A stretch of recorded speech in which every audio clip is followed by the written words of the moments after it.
Waar nossa papia de campanha over die mensaje de partido AFP, fé, esperança, amor. Está correto aqui? Let me agregar algo. Esta fé, esperança, amor e investigação. Nós temos que investigar coisas que não é bom.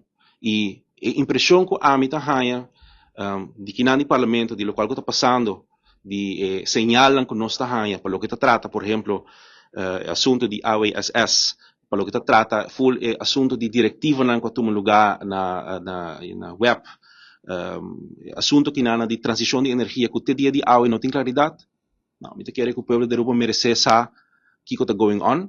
E meu trabalho como parlamentar está para chame ministra den, então lá nós temos uma reunião de conteúdo, arriba, o que está passando, o que está documento não tem, se tem estudo não assim, para o que trata clima ambiental, para o que trata vergunning não que a hora entregar, me imaginar que tem diferentes vergunning não que a hora pedir, onde não está, o que está passando que está aqui, o povo de Aruba merece sa aqui, a mim está canando de barrio, sentando com gente, e ainda deve saber, Sr. Hart, desde 2021, agora bisa que também projeto para Eagle LNG, afirma acordo histórico, nós em 2025, até dia de hoje, não somos nada.